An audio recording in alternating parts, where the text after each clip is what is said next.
ये क्या Tobey drama है ग्रैंड डायलॉग? इससे पहले भी तो ट्रूथ ऑन रिकंसिलिएशन किया था मुशर्रफ ने, अपने मर्जी के तमाम सियासतदानों को बेल आउट कर दिया था। उस मुत्तहदा वाले दहशतगर्द भी नहीं थे। ये क्या होता है यार? पीपल्स पार्टी के बगैर मुल्क नहीं चलेगा? आसिफ अली जरदारी इतने बड़े इंटेलेक्चुअल हैं, नवाज शरीफ के बगैर ये मुल्क नहीं चल सकता? इमरान खान इतने हैंडसम है कि उनके बगैर हम सब मर जाएंगे? नहीं, किसी की जरूरत नहीं है। अगर आवाम नहीं है तो हुकूमत किस पे करोगे? इन लोगों को यह शर्म दिलाने की जरूरत है। ग्रैंड डायलॉग, ओ भाई को खुदा का खौफ करो यार। अगर आपको लगता है कि इमरान खान ने इस मुल्क की मईशत के तिया पाचा किया है तो आप इमरान खान के हिसाब से कोई डॉक्यूमेंटेड एविडेंस दें, ये बकवास ना करें। सब्सक्राइब करें और बेल दबाएं ताकि कोई खबर रह न जाए।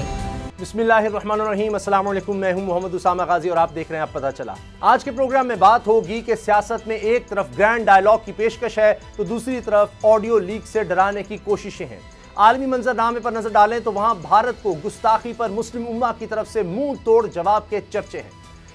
दुनिया में 1.5 अरब से ज्यादा मुसलमान, इन अरबों मुसलमानों के दिल का बस एक है अरमान कि आक़ाए दो जहां सल्लल्लाहु अलैहि वसल्लम की हुर्मत पे हो जाएं कुर्बान। इन जज्बात की तर्जुमानी शायर ने क्या खूब की है कि अल्लाह की सरता बकदम शान है ये, इंसान नहीं इंसान वो इंसान है ये। कुरान तो ईमान बताता है इन्हें, ईमान ये है कि मेरी जान है ये।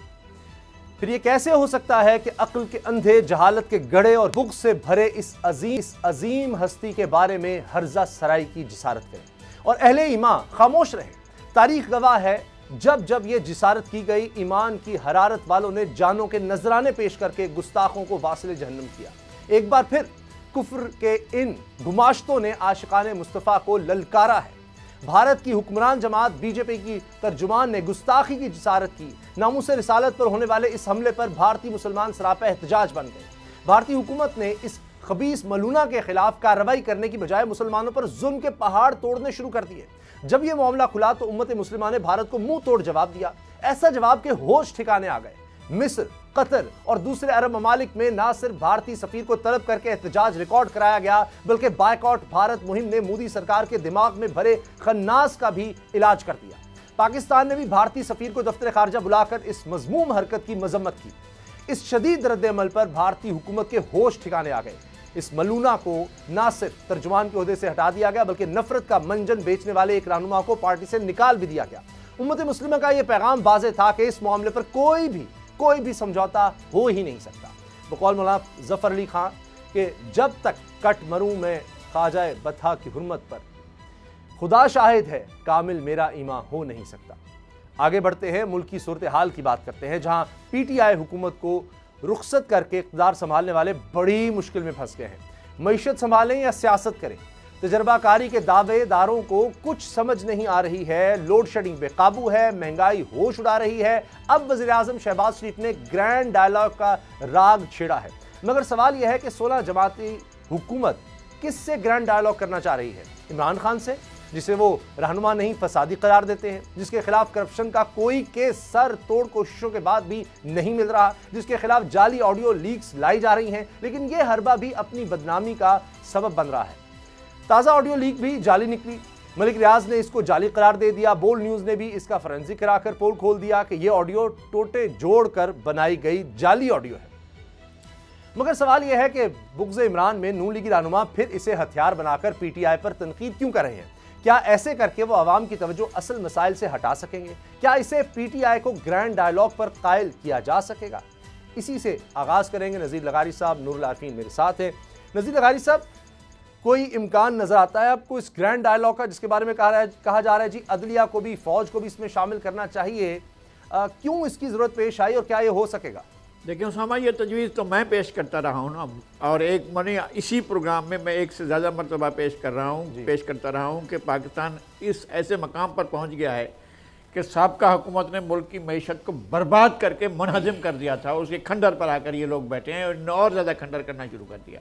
अब चूँकि मईशत पहले ही बर्बाद हो चुकी है, उसके ऊपर खंडर पर खंडर तामीर किए जा रहे हैं और तामीर कुछ भी नहीं किया जा रहा है। इन हालात में कोई और रास्ता नहीं है कि जो स्टेक होल्डर्स हैं, जो पाकिस्तान के अंदर इंस्टीट्यूशनल अपनी रियासती रेट के लिए काम करते हैं, जो रियासत की तश्कील करते हैं, जो रियासत के इंस्टीट्यूशंस की तश्कील करते हैं, जो रियासत को रियासत बनाते हैं, उनमें अगर पॉलिटिकल पार्टियां हैं तो, अगर अदलिया है तो, अगर हमारे एग्जीक्यूटिव ब्रांच के झैली शाखें हैं तो, हमारी सिक्योरिटी फोर्सेज हैं तो, सबको बैठना है और इस मसले का हल निकालना है। इसलिए कि मईशत बहुत ही बुरी हो चुकी है और मईशत इससे ज़्यादा अगर बुरी होती है तो फिर हम क्लैप्स की तरफ चले जाते हैं। हमारी सियासी जो नैरेटिव्स हैं वो इतने इंतहा पसंदाना, इतने गलत, इतने बोगस, इतने झूठ पर मबनी है कि हमें समझ ही नहीं आता है कि किस झूठ का किस दूसरे झूठ से मवाजना किया जाए। अगर ये सूरत हाल चलती है तो मैं कहता हूँ कि इस वक्त एक ही रास्ता है कि ट्रुथ एंड रिकन्सिलिएशन कमीशन बनाएं और तमाम चीज़ों को, पिछले 75 साल में बोले जाने वाले झूठ को बेनकाब करें और इस ख़ास तौर पर पिछले 5-8 साल में जो कुछ झूठ बोला गया है इस मुल्क के साथ, उसके बारे में भी एहतसाब करें। और जो लोग ताकत के मराकज़ में बैठ कर कठपुतली को तमाशा देखने, वो तमाशा देखना बंद करें। अब वक्त आ गया है कि अब आप सामने आकर इस मुल्क के ख़राब तर हालात को ठीक करने के लिए अपना किरदार अदा करें। वो सारे के सारे, उसमें अदलिया भी हो, उसमें सिक्योरिटी फोर्सेज भी हूँ और मैं पॉलिटिकल पार्टीज भी हूँ। ये तजवीज़ मेरी थी, मैं आपके सामने कई दफ़ा दोहरा चुका हूँ कि पाकिस्तान इस मंजर पर पहुँच चुका है। बिल्कुल सही। लेकिन नूर आलफीन, इमरान खान साहब तहरीक इंसाफ को साथ बिठाए बगैर क्या ये कामयाब हो सकेगा, ये ग्रैंड डायलॉग, अगर ये होता है तो? उसामा, मैं इस मामले को कहीं और देखता हूँ।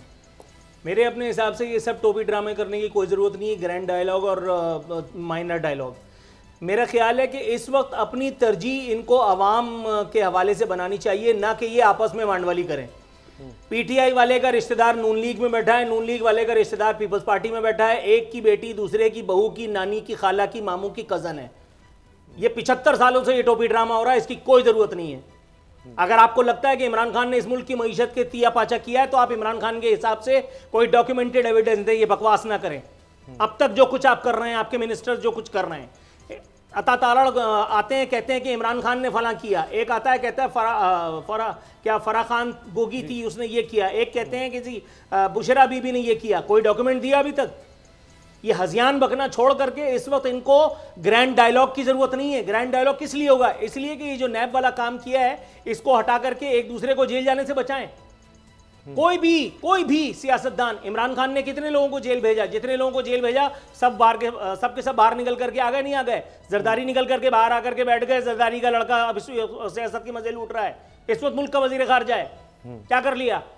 नवाज शरीफ निकल करके एक मेडिकल एनआरओ लेकर के बाहर चले गए। नवाज शरीफ की बेटी इस वक्त मुल्क में बैठ करके और जलसों से खिताब कर रही नहीं कर रही है। इस वक्त इसकी जरूरत नहीं है भाई, इस वक्त आवाम को रिलीफ देने की जरूरत है। ये एक दूसरे को रिलीफ देने के लिए ये लोग पैदा हुए हैं और ये एक दूसरे को रिलीफ दे दे के मर जाएंगे।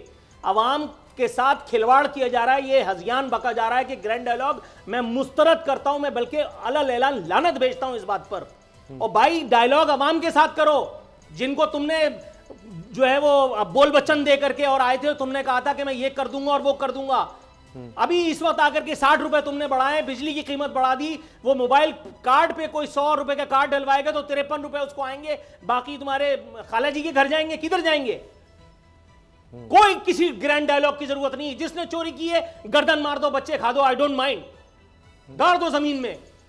मावराए अदालत अगर तुम्हें कुछ करना पड़ रहा है तो भी कर जाओ, आई डोंट केयर। किसी की जरूरत नहीं है इस वक्त। ये क्या टोपी ड्रामा है ग्रैंड डायलॉग? इससे पहले भी तो ट्रूथ ऑन रिकंसिलिएशन किया था मुशर्रफ ने, अपने मर्जी के तमाम सियासतदानों को बेल आउट कर दिया था। उस समय मुत्तहिदा वाले दहशतगर्द भी नहीं थे। ये क्या होता है यार? पीपल्स पार्टी के बगैर मुल्क नहीं चलेगा? आसिफ अली जरदारी इतने बड़े इंटेलेक्चुअल हैं, नवाज शरीफ के बगैर ये मुल्क नहीं चल सकता? इमरान खान इतने हैंडसम है कि उनके बगैर हम सब मर जाएंगे? नहीं, किसी की जरूरत नहीं है। अगर आवाम नहीं है तो हुकूमत किस पे करोगे? इन लोगों को यह शर्म दिलाने की जरूरत है। ग्रैंड डायलॉग, ओ भाई को खुदा का खौफ करो यार। एक आदमी आता है बैठ करके कहता है इसने ये किया उसने वो किया, डॉक्यूमेंटेड एविडेंस अभी तक किसी ने किसी की करप्शन के दिए हैं? खुदाए वाहिद की इज्जत और आबरू की कसम नहीं देंगे, इसलिए कि इनको भी पता है ये भी सब काणे हैं। इनको पता है कि अगर अगली दफा किसी और की हुकूमत आई तो वो इसी चीज में इनको घेरेगा। इनकी तमाम जो करप्शन की कहानियां हैं उसको जुबान ज़द-ए-आम कर दिया जाएगा जी। इसमें कोई सियासतदान, मैं कोई कह रहा हूं तो मतलब कोई सही दो आंख वाला नहीं है, सब एक आंख वाले बैठे हैं यहां। ग्रैंड डायलॉग की जरूरत नहीं है, आम आदमी को रिलीफ देने की जरूरत है भाई। अच्छा, अब इस वक्त निकलो ना जरा शहर में तो आपको पता चलता है हर आदमी आहो फुगा कर रहा है, हर आदमी आहो फुगा कर रहा है। और ये ग्रैंड डायलॉग मामे, इनके वजीर सफीर मुशीर, ये सब मजे में, ये सब मजे में। शहबाज शरीफ कह रहा है 2000 रुपए आपको दूंगा, इसको एहतियात से खर्च कीजिएगा। शर्म नहीं आई बोलते हुए?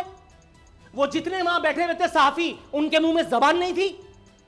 लुक़्मा हलाल कभी खाया नहीं था कि जो किसी वजीर आजम से सवाल कर सके? किसी वीलॉगर को मौत नहीं पड़ी थी कि इसके ऊपर बात करे? मिफ्ता इस्माइल कह रहा है कि हमने मईशत को ठीक कर दिया। आए ना जरा मिफ्ता इस्माइल, खुदाए वाहिद की कसम स्टूडियो से बाहर निकल जाए तो मैं अपनी वर्दी चेंज कर दूंगा। ये बैठते भी हैं तो ऐसे लूले लंगड़ों के सामने कि जो इनके साथ बात ना कर सकें। ये सब टोपी ड्रामे कर रहे हैं। काय का ग्रैंड डायलॉग यार? अवाम को रिलीफ दो, नो मोर बुलशिट। अच्छा, अब ये जो बात नूर आरफीन करे लगारी साहब, जाहिर है कि लोग बहुत परेशान, इसमें कोई शक नहीं, जिसका इजहार आपने भी किया, लेकिन शायद नीयत पर शक नजर आ रहा है, इखलास नहीं है। ग्रैंड डायलॉग की बात अपने रिलीफ के लिए है, जिस तरफ नूर आरफीन इशारा कर रहे हैं। आपको लगता है इनकी नीयतें दुरुस्त हैं और ये जो ग्रैंड डायलॉग है इसके कोई TORs हैं कि क्या डिस्कस इसमें होगा, किस लिए इनको फौज की अदलिया की ज़रूरत है, ये क्या ऐसा करना चाह रहे हैं, क्या करने जा रहे हैं जिसके लिए इनको, अब देखिए ना पार्लियामेंट में सभी तो मौजूद हैं। चले एक इमरान खान अगर नहीं है बिलफर्ज, आप समझते हैं वो तो फसादी है, पता नहीं क्या क्या है, तो ऐसा क्या है कि उसके बगैर नहीं हो सकता? और अगर वो कहता है जी इलेक्शन की डेट के बगैर नहीं हो सकता, चले आप नहीं देना चाहते हैं अभी 2022 की डेट, आप छोड़ दें, बाकी चीज़ों सामने नहीं आए। आप अदलिया को अगर बिठाना चाहते हैं, किसने रोका है? आप अगर फौज को बिठाना चाहते हैं, नेशनल सिक्योरिटी कमेटी भी है, कोई और बुलाकर पार्लियामेंट का इजलास कर लें, लेकिन पता तो लगे उसमें डिस्कस क्या करेंगे। और जो नूर आरफीन बात कर रहे हैं कि लोग तो, उनका तो इस निज़ाम से इतबार उठता रहेगा कि ये मीटिंग्स करते हैं, बात करते हैं और एक और बम फूटता है हमारे ऊपर, तो उसके बाद उनको तो कुछ समझ, एक तो यानी एक होता है ना कि आप किसी को समझ ही नहीं आने देते कि रोज एक नई चीज सामने आ जाती कि आज ये हो गया, आज मिफ्ता इस्माइल साहब फरमा रहे हैं अभी और कीमतें बढ़ेंगी, वो साफ कह रहे हैं। आज वो आकर कह रहे हैं जी कोई एमरजेंसी नहीं लगा रहे, शहबाज शरीफ एमरजेंसी की बात करते हैं। और जितनी प्रेस कॉन्फ्रेंस होती हैं लगारी साहब, उसमें बुशरा बीबी फराग होगी, बुशरा बीबी, बुशरा फरा, कुछ आपको और नहीं मिलता। तो इस वजह से शायद लोगों के खदशात हैं कि जी ये तो सिर्फ एक लोगों को उनका ध्यान उठाने की ज़रूरत है, एक कि जो जिस तकलीफ में वो हैं कि शायद उनको लगे कि अच्छा ये पता नहीं कुछ करने लगे हैं, लेकिन उन्हें करना कुछ नहीं। लगारी साहब आप क्या समझते हैं कि टर्म ऑफ रेफरेंस अभी तक नजर आ रहे हैं कि इन्होंने बात क्या करनी है इस डायलॉग में? टर्म्स ऑफ रेफरेंसेस पर बात नहीं की गई है, इस पर किसी ने नहीं की है, सिर्फ ग्रैंड डायलॉग की बात की है। मेरे बहुत ही अजीज़ नूर आरफीन बहुत ज़्यादा इमोशनल भी हो रहे हैं और जब प्रोग्राम करते हैं इसी तरह से करते हैं, इनका अपना टेम्पो भी बहुत ज़बरदस्त होता है। लेकिन मैं इन सारी सूरत हाल को देखता आ रहा हूँ, कम अज़ कम इनकी उम्र से ज़्यादा अरसे से मैं सब कुछ देख रहा हूँ और मुझे लग रहा है कि हम बहुत ख़तरनाक पोजीशन पर पहुँच गए हैं। उसमें गलतियाँ जितनी इन लोगों की हैं जो सियासत में, जिनके चेहरे हमारे सामने और जिस पर सारे दिन लोग थूकते रहते हैं, लेकिन बहुत से चेहरे ऐसे भी हैं जिन लोग बेचारे थूक भी नहीं सकते, जिनकी तरफ देख भी नहीं सकते, जिनकी तरफ इशारा भी नहीं कर सकते, जिनकी तरफ किनाया भी नहीं कर सकते, जिनकी तरफ देखने का सोच भी नहीं सकते, तसव्वुर भी नहीं कर सकते, ख्याल भी नहीं ला सकते। तो हम क्या करेंगे उस पर? मैं कह रहा हूं कि जिनके पास ताकत है वो सारे के सारे बैठे हैं। पार्लियामेंट ताकतवर है। मेरे सामने 13 मरतबा तोड़ी जा चुकी है और तोड़ने वाले के गले में हाथ डाले गए और उसको मसीहा माना गया, लेकिन पार्लियामेंट तोड़ी जाती रही। आइन जो आपका डॉक्यूमेंट होता है, दुनिया में आज तक सवाए उन ममालिक में, चंद उन ममालिक में जहाँ मार्शल लगता रहा है, कोई ऐसा सोच सकता है कि आइन को एब्रोगेट किया जाएगा, सबवर्ट किया जाएगा? छोड़ें फौजी डिक्टेटरों को और फौजी जर्नलों को, फौजी आमरों को। ये जो मार्शल लगाते रहे हैं सिविलियन किस्म के लोग, उनको क्या कहेंगे आप? ये जो अभी पिछले दिनों इमरान खान ने असम्बली के अंदर मार्शल लगाया, उसका क्या करेंगे? असम्बली को जिस तरह से उन्होंने कहा तोड़ रहा हूं मैं, रिकॉर्डेड तकरीर में, इसको क्या करेंगे आप? देखिए बहुत खिलवाड़ हो चुका है इस मुल्क के साथ, बहुत खिलवाड़ हो चुका है और बहुत लोग खिलवाड़ कर चुके हैं। इसकी पूरी तारीख है जो हमारी नजरों के सामने गुजरी है।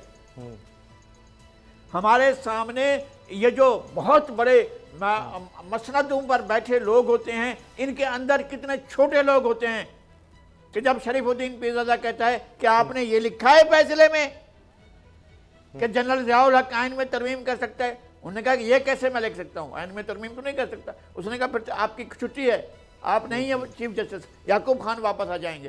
तो अनवर हक ने खाना छोड़ दिया, लिखा हुआ है किताब में, खाकी शेडोज में लिखा हुआ है। जनरल KM आरिफ ने लिखा है कि खाना छोड़कर चले गए और वहां जाकर अपने हाथ से लिखे हुए फैसले में तरमीम की और कहा कि ठीक है जी, हम दे रहे हैं जनरल रियाव को कि वो आइन में तरमीम करें।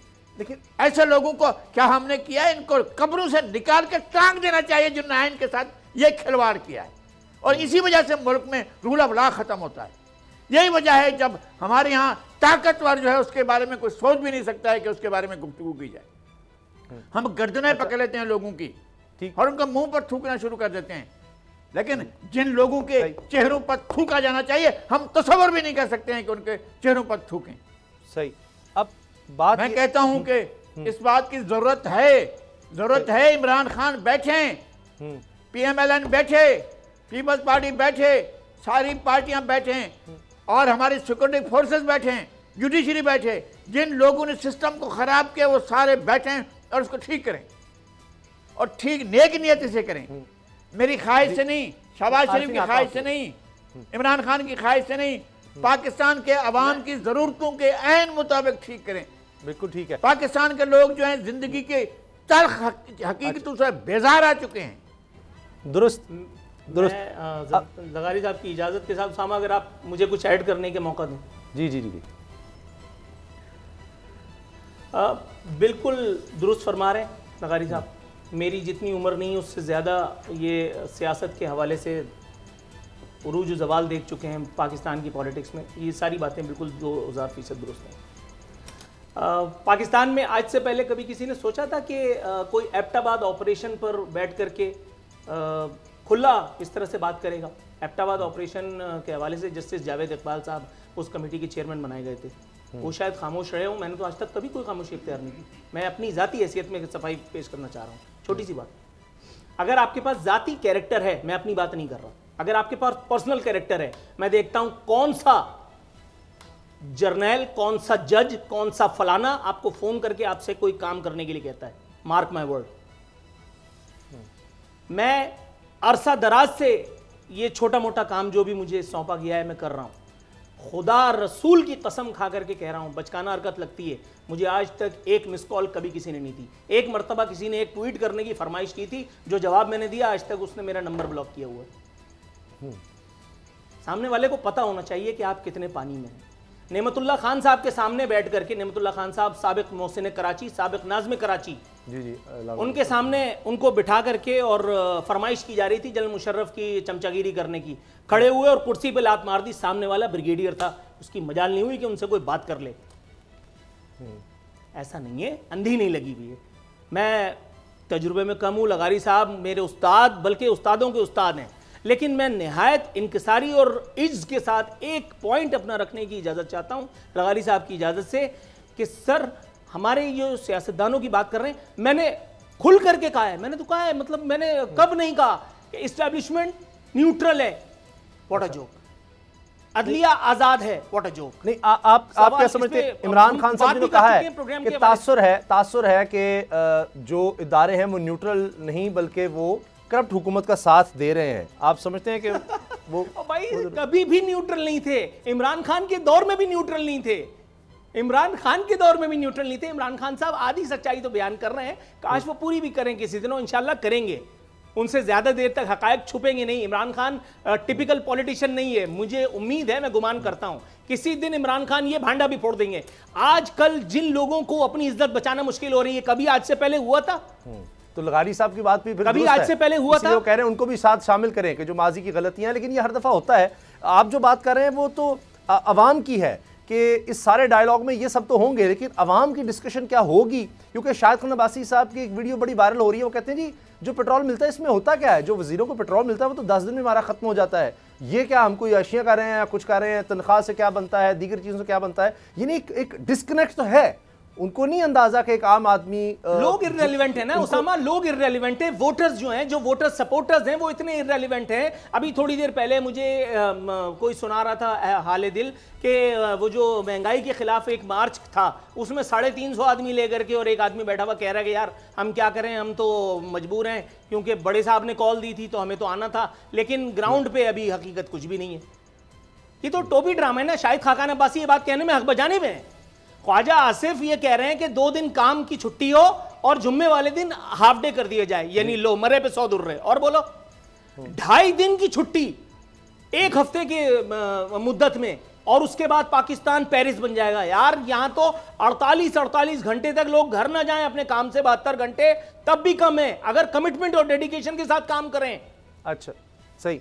अच्छा, एक जो 2 नंबर जुगाड़िया सहाफी एक प्रोग्राम पूरा किसी के साथ तय करता है, फुल टॉस उसमें देता रहता है, वो उठा करके बाउंड्री से बाहर फेंकता रहता है। अच्छा। निकल करके बाहर सारी पेमेंट लेकर के और अपने अकाउंट में डाल दी जाती है। क्या ऐसा नहीं है? वो आरफीन यही तो मसला है। फिर आप जैसे लोगों को कौन बुलाएगा इंटरव्यू करने के लिए? लगारी साहब, ब्रेक से पहले मैं एक मिसाल देता हूं कि ये बिल्कुल आपकी बात सही है, और आरफीन ने जिस तरह कहा कि वो आपसे मुत्तफिक भी हैं, और ज़ात को इससे इनकार कर ही नहीं सकता कि ज़ाहिर आइन के मुताबिक कानून चलना चाहिए। ये बड़े जो हैं सियासतदान ये आइन का ही हलफ लेते हैं और सब इसलिए आते हैं, तो सबको बैठना चाहिए। लेकिन मैं मिसाल एक ये अर्ज़ करना चाह रहा हूँ कि मैं देख रहा था आज एक हमारी सहाफ़ी हैं कुलीग, उन्होंने बड़ा अप्रिशिएट किया मरीम साहबा को जी, उन्होंने मिफ्ता इस्माइल का ध्यान दिलवाया कि ये जो कुत्ते और बिल्लियां हैं इनका जो इंपोर्टेड फूड है इस पर पाबंदी हटवाई जाए। तो मरीम ने कहा जी मैं फ़ौरन एक्शन लें जी। मिफ्ता साहब पब्लिकली ये बात हो रही ट्विटर पर, वो कह रही है जी बड़ा आपने रहम दिली का मुजाहरा किया। हमने भी बचपन से लेकर लड़कपन तक बहुत से जानवर रखे, मुझे आज तक नहीं पता हर तरह के जानवर रखे कि हमने कभी इंपोर्टेड फूड की ज़रूरत पड़ी हो। जानवर उस तरह से सलाया जा सकता है। यहाँ इंसानों को खुराक नहीं मिल रही लगारी साहब, इंसानों को खुराक नहीं मिल रही। यकीन जानिए डिस्कशन क्या हो रही है कि जानवरों को जी इंपोर्टेड फूड चाहिए। यानी आप डिस्कनेक्ट देखिए, उनको एहसास ही नहीं। शायद हम कह रही जो हमें पेट्रोल मिलता है वो तो हमारे 10 दिन के लिए भी नाकाफ़ी है। इस बारे में हम कोशिश करेंगे कि मज़ीद बात करें, चूँकि ब्रेक का वक्त हो गया। ब्रेक के बाद मिलते हैं। सब्सक्राइब करें और बेल दबाएं ताकि कोई खबर रह न जाए।